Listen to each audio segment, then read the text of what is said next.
여러분 죽음 앞에 선다면 어떤 마음이 들까요? 두려움일까요? 후회일까요? 아니면 평안일까요? 하지만 수많은 믿음의 사람들은 마지막 순간에 말씀을 붙잡았습니다. 그들에게 말씀은 단순한 지식이 아니라 생명이었고 마지막 숨을 거둘 때까지 그들을 붙들어주는 확실한 반석이었습니다. 오늘은 죽기 전 반드시 붙잡아야 할 말씀 7가지를 함께 나누며 우리 삶의 마지막까지도 믿음을 지키는 비밀을 깊이 있게 나누려 합니다. 몇 년 전 병원 중환자실에서 일어난 잊을 수 없는 일이 있습니다. 한 집사님이 심각한 상태로 입원하셨는데 의료진도 가족들도 이미 마음의 준비를 하고 있던 상황이었습니다. 산소호흡기에 의존하며 의식을 잃었다 찾았다를 반복하시던 그분이었습니다. 그분의 손을 잡고 기도를 드리던 중 갑자기 눈을 뜨시더니 마지막 힘을 다해 이렇게 고백하셨습니다. 여호와는 나의 목자시니 내가 부족함이 없으리로다. 시편 23편 1절 말씀이었습니다.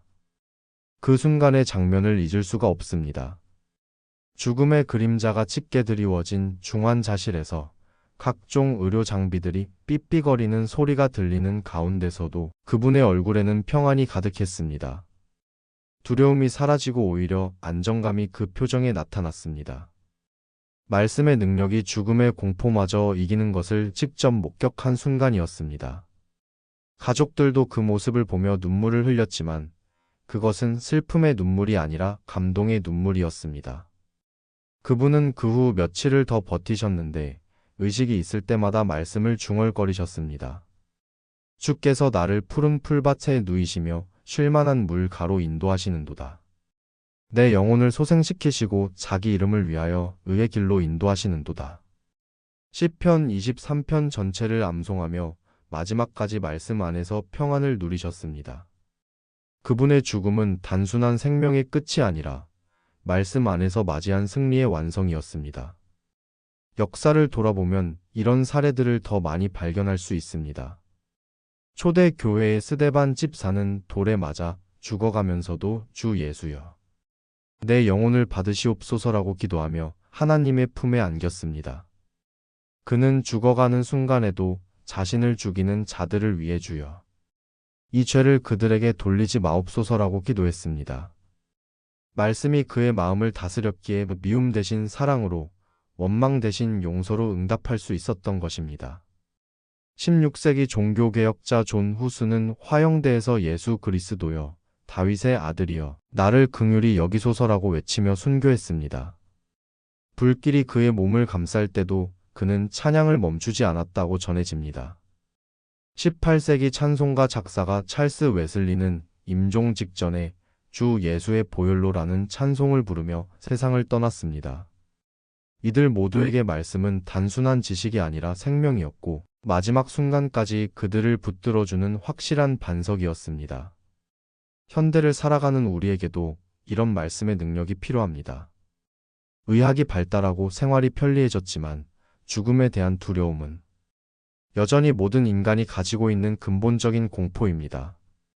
특히 고령화 사회로 접어들면서 많은 분들이 노년기를 맞이하고 죽음이라는 현실을 더 가깝게 느끼게 되었습니다. 코로나19 팬데믹을 겪으면서 죽음이 더욱 가까이 다가온 것을 실감하는 시대가 되었습니다. 이런 시대일수록 우리에게는 마지막 순간까지 우리를 붙들어줄 확실한 말씀이 필요합니다. 세계보건기구의 통계에 따르면 전 세계적으로 매일 약 15만 명이 죽음을 맞이합니다. 우리나라에서도 하루에 약 800명이 세상을 떠납니다. 이는 단순한 숫자가 아닙니다. 한 명 한 명이 모두 누군가의 소중한 가족이고 친구이며 동료입니다. 그들 각자가 마지막 순간에 어떤 마음으로 세상을 떠나는지, 그것이 바로 우리가 깊이 생각해 보아야 할 문제입니다. 첫 번째 말씀은 시편 23편 1절입니다. 여호와는 나의 목자시니 내가 부족함이 없으리로다. 이 말씀은 죽음의 순간에도 우리에게 완전한 평안을 주는 약속입니다. 목자라는 개념을 깊이 이해해 보겠습니다. 고대 근동 지역에서 목자는 단순히 양을 지키는 사람이 아니었습니다. 목자는 양들을 위해 자신의 생명까지도 내어놓는 존재였습니다. 밤에는 양들을 지키기 위해 잠을 자지 않고 위험한 짐승들로부터 양 떼를 보호했습니다. 목자는 양들이 먹을 풀이 있는 곳을 찾아 인도하고 마실 물이 있는 곳으로 이끌어 갔습니다. 하나님이 우리의 목자가 되신다는 것은 이런 의미입니다. 하나님께서 우리의 필요를 아시고 채워주신다는 뜻입니다. 물질적인 필요뿐만 아니라 영적인 필요, 정서적인 필요, 모든 필요를 아시고 공급해 주신다는 약속입니다. 특히 죽음이라는 가장 큰 두려움 앞에서도 하나님이 우리와 함께 하시기 때문에 부족함이 없을 것이라는 확신을 줍니다. 부족함이 없으리로다라는 표현은 히브리어로 로 에흐사르인데 이는 단순히 물질적인 부족함이 없다는 의미를 넘어서 완전한 만족과 평안을 의미합니다. 하나님이 목자가 되시면 우리에게는 그 무엇도 부족하지 않다는 뜻입니다. 죽음의 순간에도 그 어떤 시련 가운데서도 하나님이 함께 하시면 우리는 완전한 만족을 누릴 수 있습니다. 많은 분들이 죽음을 두려워하는 이유 중 하나는 혼자 가야 한다는 생각 때문입니다. 사랑하는 가족도 평생을 함께한 친구도 죽음의 길에는 동행할 수 없습니다. 의료진들도 어느 순간부터는 더 이상 도움을 줄 수 없습니다. 재산도 명예도 그 어떤 것도 죽음 앞에서는 무력합니다. 하지만 시편 23편은 우리에게 말합니다. 하나님이 우리의 목자가 되어 그 길을 함께 걸어가신다고 말입니다. 시편 23편 4절에서 다윗은 이렇게 고백합니다. 내가 사망의 음침한 골짜기로 다닐지라도 해를 두려워하지 않을 것은 주께서 나와 함께 하심이라. 사망의 음침한 골짜기, 이것이 바로 죽음으로 가는 길을 묘사한 표현입니다. 그 길이 음침하고 두렵다는 것을 인정하면서도 하나님이 함께 하시기 때문에 두려워하지 않는다고 고백합니다. 이것이 얼마나 큰 위로입니까? 실제로 많은 임종자들이 마지막에 누군가 내 손을 잡아주고 있는 것 같다. 따뜻한 손길을 느낀다고 고백합니다. 의료진이나 가족이 곁에 없는 상황에서도 그런 경험을 하는 분들이 있습니다.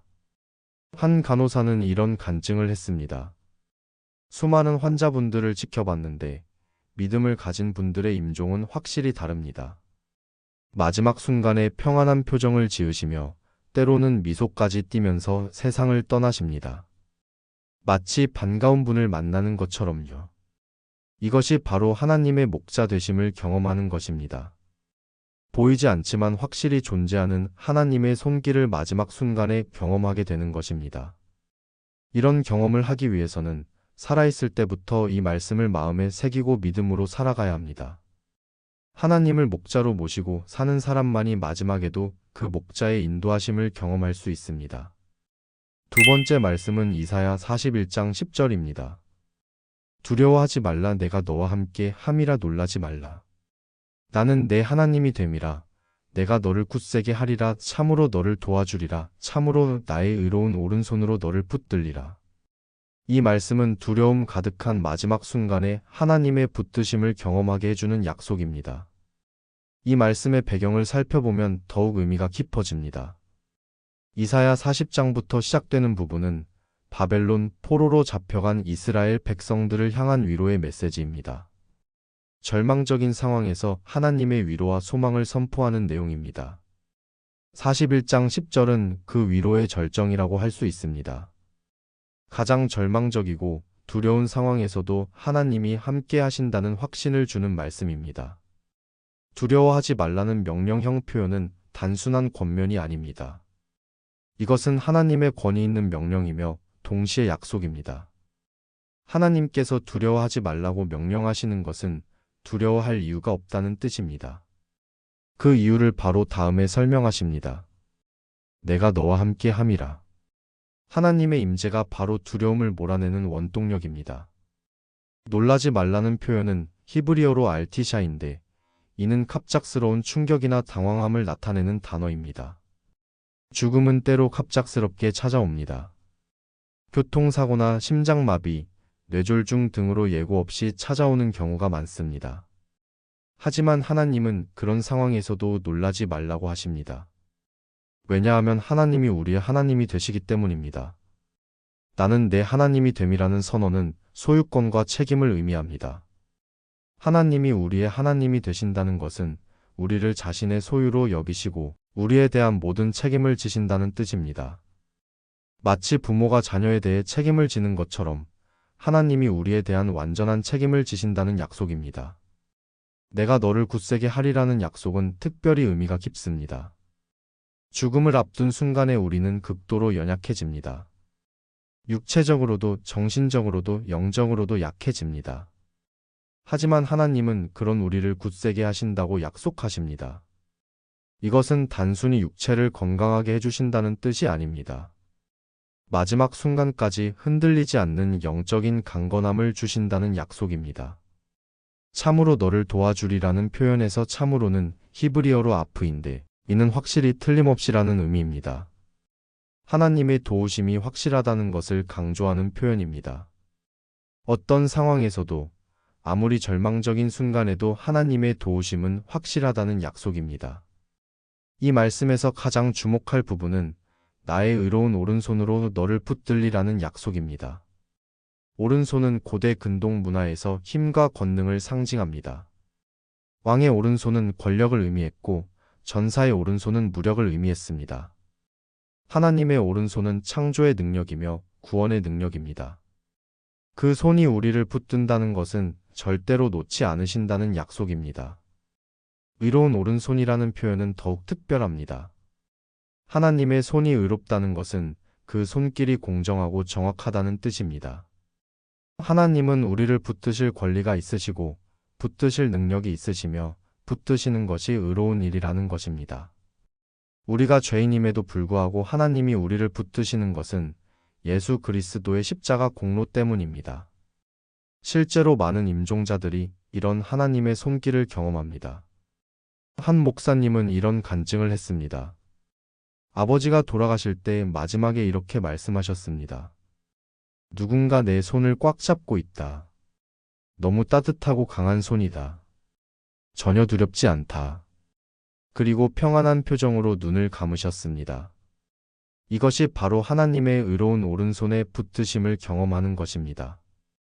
세 번째 말씀은 요한복음 11장 25절입니다. 예수께서 이르시되 나는 부활이요 생명이니 나를 믿는 자는 죽어도 살겠고. 이 말씀은 죽음이 끝이 아니라 새로운 시작임을 보여주는 소망의 말씀입니다. 이 말씀의 배경은 나사로의 죽음입니다. 예수님의 친구였던 나사로가 병들어 죽자 그의 누이들인 마르다와 마리아는 절망에 빠집니다.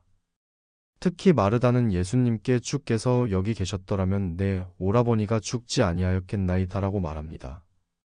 이런 상황에서 예수님이 선언하신 말씀이 바로 나는 부활이요 생명이니입니다. 예수님은 단순히 부활을 가져다 주는 분이 아니라 부활 그 자체라고 말씀하셨습니다. 생명을 주는 분이 아니라 생명 그 자체라고 선언하셨습니다. 이것은 예수님의 정체성에 대한 근본적인 선언입니다. 많은 사람들이 죽음을 두려워하는 이유는 죽음을 모든 것의 끝으로 생각하기 때문입니다. 죽으면 모든 관계가 끝나고 모든 의식이 사라지고 완전한 무가 된다고 생각합니다. 하지만 예수님은 그렇지 않다고 말씀하십니다. 예수님을 믿는 자는 죽어도 살 것이라고 약속하십니다. 죽어도 살겠고라는 표현은 역설적입니다. 어떻게 죽은 자가 살 수 있습니까? 이것은 두 가지 차원의 생명을 말하는 것입니다. 육체의 생명과 영혼의 생명입니다. 육체는 죽을 수 있지만 영혼은 영원합니다. 더 나아가서 마지막 날에는 육체도 부활하여 영원한 생명을 얻게 될 것입니다. 이 말씀의 핵심은 부활의 소망입니다. 죽음은 우리 육체의 마지막이지만 영혼의 마지막은 아닙니다. 예수님을 믿는 사람들에게는 죽음 너머에 부활의 생명이 기다리고 있습니다. 이것은 단순한 위로의 말이 아니라 예수님의 부활을 통해 이미 증명된 사실입니다. 예수님이 죽음을 이기고 부활하심으로써 우리에게도 부활의 길을 열어주셨습니다. 고린도전서 15장에서 사도 바울은 부활에 대해 상세히 설명합니다. 예수님의 부활이 초실이 되어서 모든 믿는 자들도 부활할 것이라고 말합니다. 그리스도께서 죽은 자 가운데서 다시 살아나사 잠자는 자들의 첫 열매가 되셨도다. 예수님의 부활은 우리 부활의 보증이며 첫 열매입니다. 이 말씀을 붙잡는 사람은 죽음을 다른 관점에서 볼 수 있습니다. 죽음을 이별이 아니라 재회로, 끝이 아니라 시작으로 볼 수 있습니다. 물론 사랑하는 사람과의 이별은 여전히 슬픈 일입니다. 하지만 그것이 영원한 이별이 아니라는 소망이 있다면 그 슬픔도 견딜 수 있는 힘이 됩니다. 많은 그리스도인들이 마지막 순간에 곧 예수님을 만나게 된다는 기대감을 가지는 이유가 바로 이 말씀 때문입니다. 한 할머니는 임종을 앞두고 이렇게 말씀하셨습니다. 너무 기다려진다. 예수님이 어떤 모습이실까? 먼저 간 남편도 만날 수 있을까? 그 죽음을 두려워하는 대신 기대하는 마음으로 맞이하는 것, 이것이 바로 부활 신앙의 능력입니다. 네 번째 말씀은 디모데후서 4장 7절입니다. 내가 선한 싸움을 싸우고 나의 달려갈 길을 마치고 믿음을 지켰노라. 이 말씀은 사도 바울이 자신의 죽음을 앞두고 고백한 말씀으로 믿음의 경주를 마친 자의 승리 선언입니다. 이 말씀을 통해 우리는 인생을 어떤 관점에서 바라보아야 하는지 배울 수 있습니다. 바울이 이 말씀을 기록할 때 상황을 이해하는 것이 중요합니다. 그는 로마 감옥에 갇혀 있었고 곧 처형당할 것을 알고 있었습니다. 인간적으로 보면 절망적인 상황이었습니다. 하지만 바울의 마음은 절망이 아니라 승리감으로 가득했습니다. 왜냐하면 그는 자신이 해야 할 일을 다 완수했다는 확신이 있었기 때문입니다. 선한 싸움을 싸웠다는 고백부터 살펴보겠습니다. 인생을 싸움으로 비유한 것은 매우 적절합니다. 우리는 살아가면서 수많은 싸움을 해야 합니다. 죄와의 싸움, 유혹과의 싸움, 절망과의 싸움, 때로는 질병과의 싸움도 해야 합니다. 하지만 모든 싸움이 선한 것은 아닙니다. 자신의 욕심이나 명예를 위한 싸움, 다른 사람을 해치기 위한 싸움은 선하지 않습니다. 바울이 말하는 선한 싸움은 무엇입니까? 믿음을 지키기 위한 싸움, 복음을 전하기 위한 싸움, 사랑을 실천하기 위한 싸움입니다. 자신의 이익이 아니라 하나님의 뜻과 다른 사람의 유익을 위한 싸움입니다. 바울은 평생 이런 선한 싸움을 싸웠습니다. 복음을 전하기 위해 수많은 고난을 당했고 교회를 세우기 위해 자신을 희생했습니다.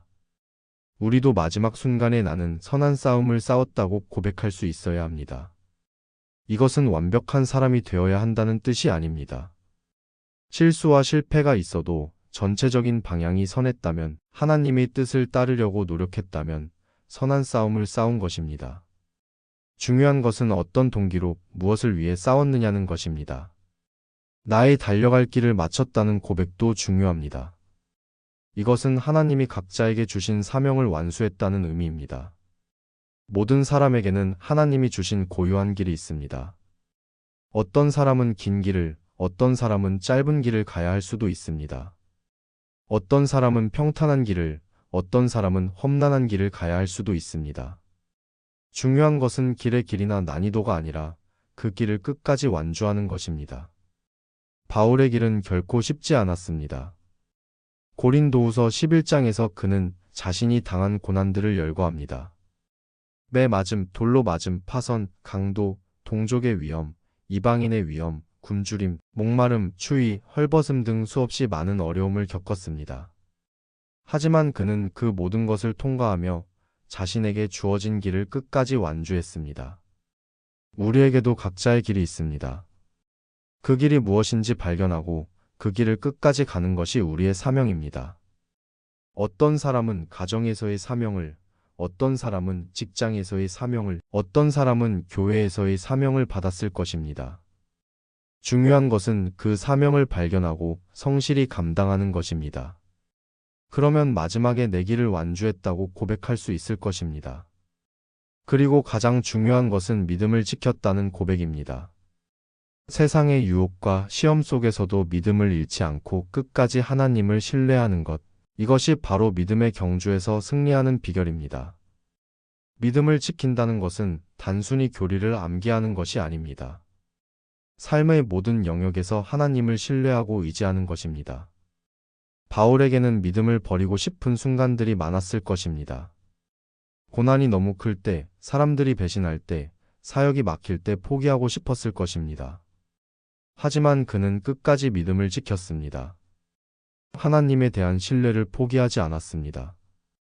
그 결과 마지막에 이런 승리의 고백을 할 수 있었던 것입니다. 다섯 번째 말씀은 요한계시록 21장 4절입니다. 모든 눈물을 그 눈에서 닦아주시니 다시는 사망이 없고 애통하는 것이나 곡하는 것이나 아픈 것이 다시 있지 아니하리니 처음 것들이 다 지나갔음이로라.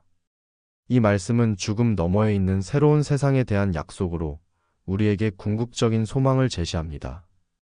이 말씀의 배경을 이해하기 위해서는 요한계시록 전체의 맥락을 파악해야 합니다. 요한계시록은 로마 제국의 박해 아래서 고통받던 초대 교회 성도들에게 주어진 환상입니다. 그들은 믿음 때문에 감옥에 갇히고 재산을 빼앗기고 심지어 목숨까지 잃어야 했습니다. 절망적인 현실 속에서 그들에게는 소망이 필요했습니다. 그 소망이 바로 새 하늘과 새 땅에 대한 약속이었습니다. 21장 4절은 그 새로운 세상의 특징을 구체적으로 설명합니다. 먼저 모든 눈물을 그 눈에서 닦아주시니라는 약속입니다. 이것은 단순히 슬픔이 사라진다는 의미가 아닙니다. 하나님이 직접 친히 우리의 눈물을 닦아주신다는 것입니다. 마치 어머니가 아이의 눈물을 닦아주듯이 하나님이 우리 한 명 한 명의 눈물을 개인적으로 친밀하게 닦아주실 것입니다.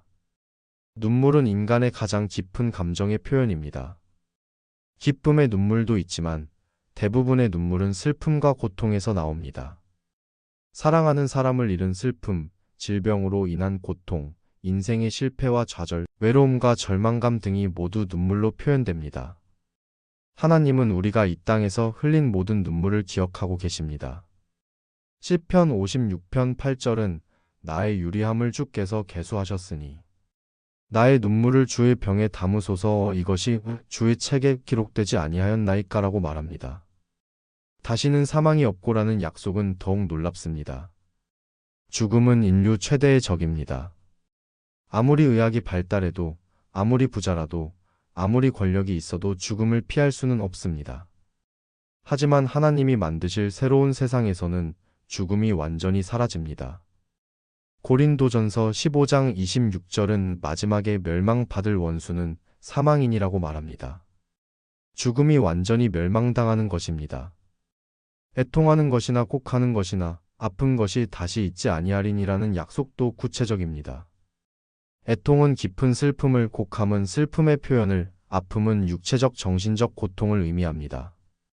이 모든 것이 새로운 세상에서는 완전히 사라집니다. 이것은 일시적인 해결이 아니라 영구적인 해결입니다. 특히 다시는이라는 표현이 중요합니다. 헬라어로 우케티인데 이는 더 이상 결코라는 의미입니다. 완전한 종료를 의미하는 표현입니다. 이 땅에서는 아무리 좋은 치료를 받아도 언젠가는 다시 아플 수 있고 아무리 위로를 받아도 슬픔이 다시 찾아올 수 있습니다. 하지만 하나님이 준비하신 새로운 세상에서는 그런 일이 결코 일어나지 않습니다. 완전하고 영원한 치유와 회복이 이루어집니다. 처음 것들이 다 지나갔음이러라는 선언은 완전한 새로움을 의미합니다. 처음 것들, 즉 죄로 인해 타락한 이 세상의 모든 것들이 완전히 지나가고 새로운 질서가 시작됩니다. 이것은 단순한 개선이나 개혁이 아니라 완전한 새 창조입니다. 이 말씀이 현재를 살아가는 우리에게 주는 위로는 실로 대단합니다. 현재 우리가 경험하는 모든 고통과 슬픔이 일시적이라는 것입니다. 질병으로 고생하는 분들, 사랑하는 사람을 잃고 슬퍼하는 분들, 경제적 어려움으로 힘들어하는 분들, 외로움과 우울감에 시달리는 분들 모두에게 이 말씀은 확실한 소망을 줍니다. 실제로 많은 분들이 이 말씀을 통해 현재의 고통을 견뎌내고 있습니다. 한 암 환자분은 이렇게 간증했습니다. 항암 치료를 받으면서 너무 고통스러웠습니다. 하지만 요한계시록 21장 4절 말씀을 붙잡고 견뎠습니다. 이 아픔이 영원하지 않다는 소망이 있으니까 참을 수 있었어요. 또 다른 분은 사랑하는 자녀를 잃고 절망에 빠졌을 때 이 말씀을 통해 위로를 받았다고 했습니다. 하나님이 내 눈물을 다 보고 계시고 언젠가 친히 닦아주실 것이라는 약속이 있으니까 견딜 수 있었어요. 여섯 번째 말씀은 로마서 8장 38절부터 39절입니다. 내가 확신하노니 사망이나 생명이나 천사들이나 권세들이나 현재일이나 장래일이나 능력이나 높음이나 기품이나 다른 어떤 피조물이라도 우리를 우리 주 그리스도 예수 안에 있는 하나님의 사랑에서 끊을 수 없으리라. 이 말씀은 하나님의 사랑이 절대 변하지 않는다는 확신을 주는 말씀입니다. 이 말씀에서 사도 바울은 내가 확신하노니라고 선언합니다. 헬라어로 페피스마이인데 이는 완료형 동사로서 과거에 확신하게 되어 현재까지 그 확신이 계속되고 있다는 의미입니다. 이것은 단순한 희망이나 추측이 아니라 확고한 확신입니다. 바울이 이런 확신을 갖게 된 것은 그의 경험에서 나온 것입니다. 바울은 수많은 고난을 겪었습니다. 매 맞음, 돌로 맞음, 파선, 강도, 굶주림, 목마름, 추위, 헐벗음 등을 당했습니다. 때로는 죽을 위기에 처하기도 했고 절망적인 상황에 빠지기도 했습니다. 하지만 그 모든 상황에서도 하나님의 사랑은 변하지 않았습니다. 오히려 고난을 통해 하나님의 사랑을 더욱 깊이 경험했습니다. 그 경험을 바탕으로 한 확신이 바로 이 말씀입니다. 바울은 가능한 모든 경우를 나열하여 이 확신을 강조합니다. 사망이나 생명이나부터 살펴보겠습니다. 사망과 생명은 인간 존재의 근본적인 두 상태입니다. 살아있을 때도 죽을 때도 하나님의 사랑에서 끊어질 수 없다는 뜻입니다. 많은 사람들이 죽음을 통해 모든 관계가 끊어진다고 생각하지만 하나님과의 사랑의 관계만은 죽음으로도 끊어지지 않습니다. 천사들이나 권세들이나는 영적 존재들을 의미합니다. 선한 천사든 악한 천사든 어떤 영적 권세도 우리를 하나님의 사랑에서 분리시킬 수 없습니다. 에베소서 6장 12절은 우리의 씨름은 혈과 육을 상대하는 것이 아니요 통치자들과 권세들과 이 어둠의 세상 주관자들과 하늘에 있는 악의 영들을 상대함이라고 말합니다. 영적 전쟁이 치열하지만 그 어떤 악한 영도 우리를 하나님의 사랑에서 끊을 수 없습니다. 현재 일이나 장래 일이나는 시간적 차원을 의미합니다. 현재 우리에게 일어나는 일들이 아무리 힘들어도 미래에 어떤 일이 일어나더라도 하나님의 사랑은 변하지 않습니다. 우리는 미래를 알 수 없어서 불안해하는 경우가 많습니다. 하지만 미래가 어떻게 전개되든 하나님의 사랑만은 확실하다는 약속이 있습니다. 능력이나는 어떤 강력한 힘이나 권력을 의미합니다. 세상의 어떤 권력자도 어떤 강력한 세력도 우리를 하나님의 사랑에서 떼어놓을 수 없습니다. 높음이나 깊음이나는 공간적 차원을 의미합니다. 어떤 높은 곳에 있든 어떤 깊은 곳에 있든 하나님의 사랑은 우리에게 도달합니다. 다른 어떤 피조물이라도는 바울이 생각할 수 있는 모든 가능성을 다 포함하는 표현입니다. 하나님이 창조하신 그 어떤 존재도 우리를 하나님의 사랑에서 분리시킬 수 없다는 것입니다. 이보다 더 포괄적이고 확실한 보장이 어디 있겠습니까? 이 말씀이 죽음을 앞둔 사람들에게 주는 위로는 특별합니다.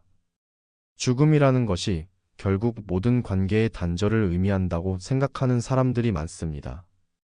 가족과도 친구와도 모든 것과 헤어져야 한다는 두려움이 있습니다.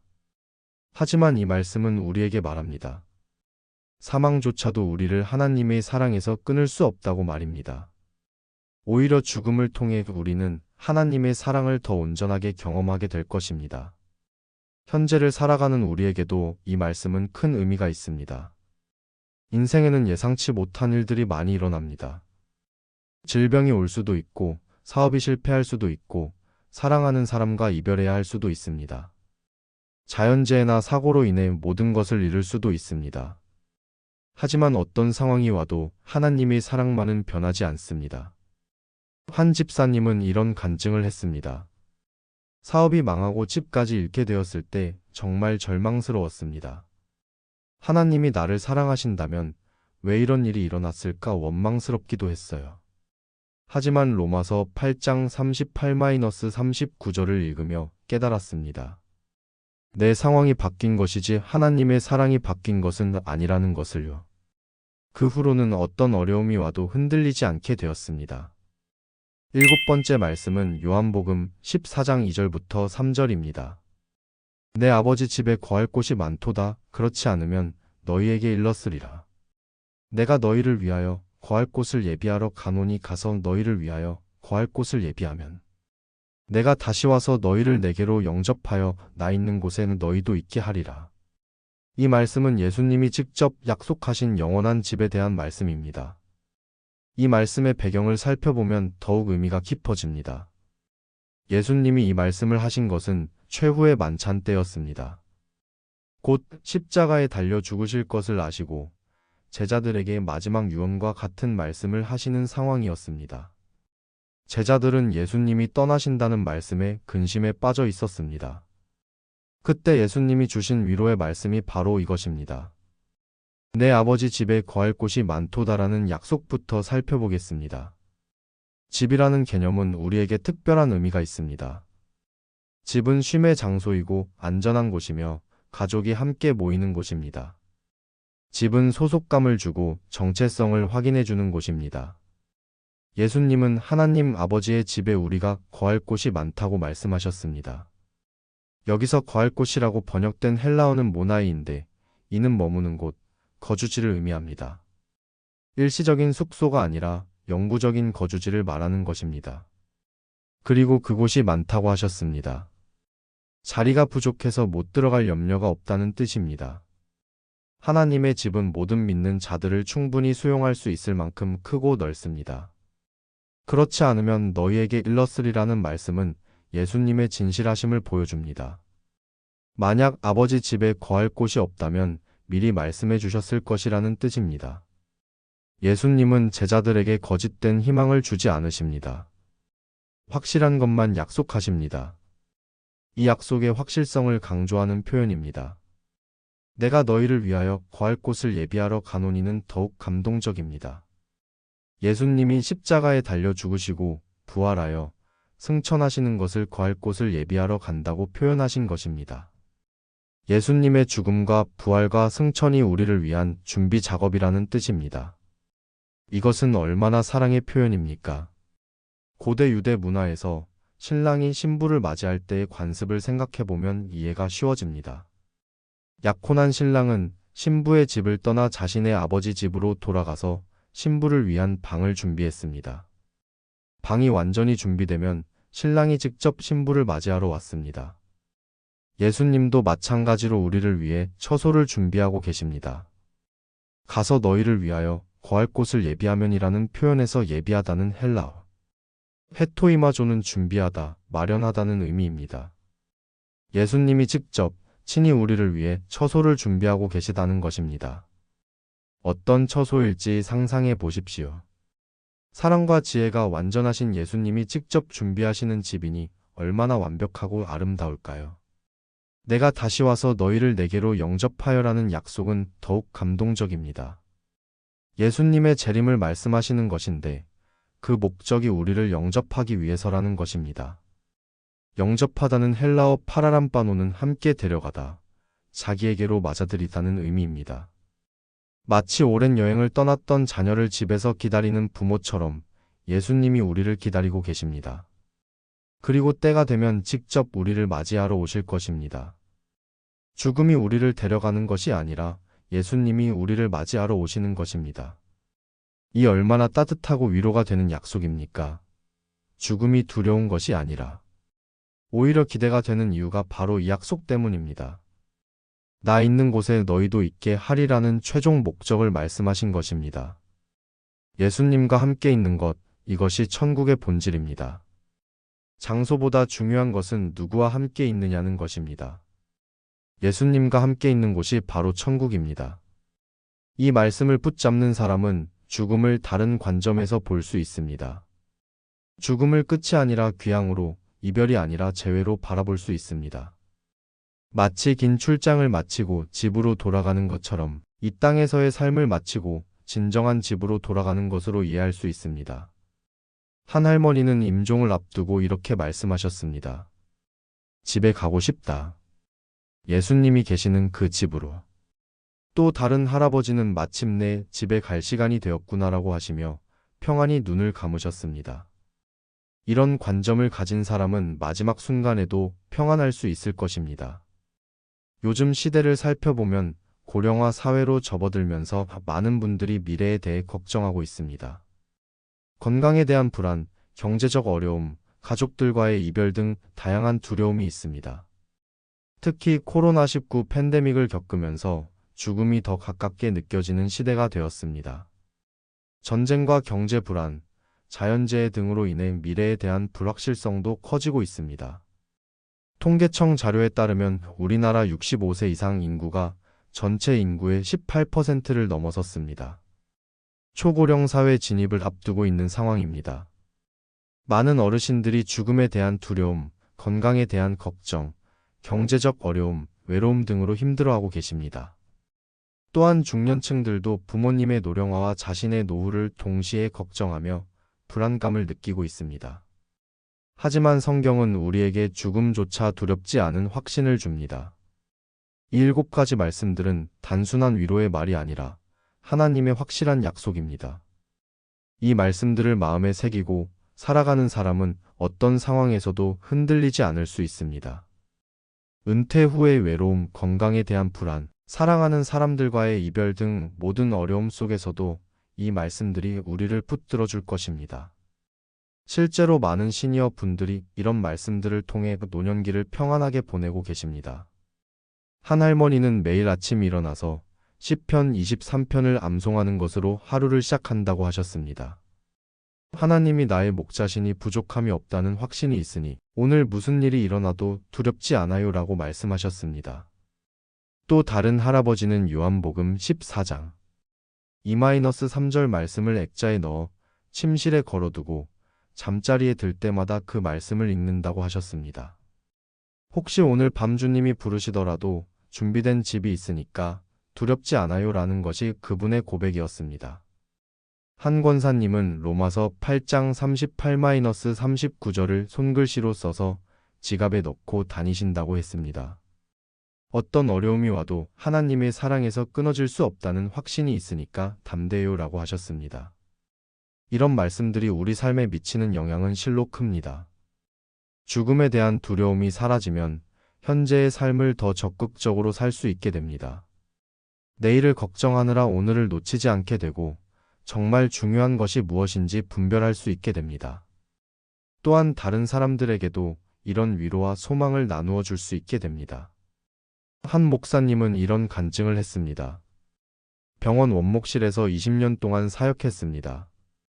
수많은 임종자들을 만났는데 이런 말씀들을 알고 있는 분들과 모르는 분들의 차이가 확연했어요.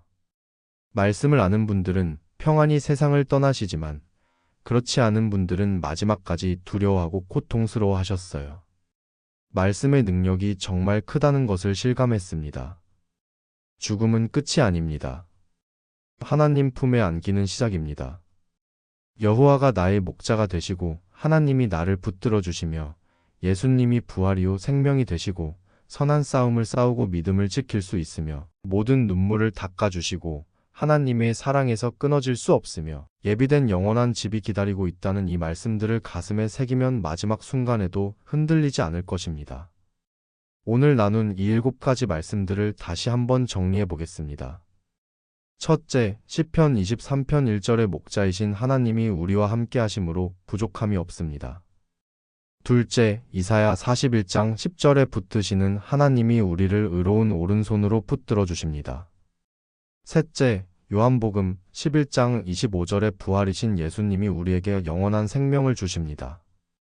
넷째, 디모데후서 4장 7절의 믿음의 경주를 완주하는 승리자가 되게 하십니다. 다섯째, 요한계시록 21장 4절의 새로운 세상에서 모든 아픔과 슬픔이 사라집니다. 여섯째, 로마서 8장 38-39절에 끊을 수 없는 하나님의 사랑이 우리와 영원히 함께합니다. 일곱째, 요한복음 14장 2-3절에 예비된 영원한 집에서 예수님과 함께 거하게 됩니다. 이 말씀들은 단순히 죽음을 준비하는 것이 아니라 더 의미 있는 삶을 살아가는 원동력이 됩니다.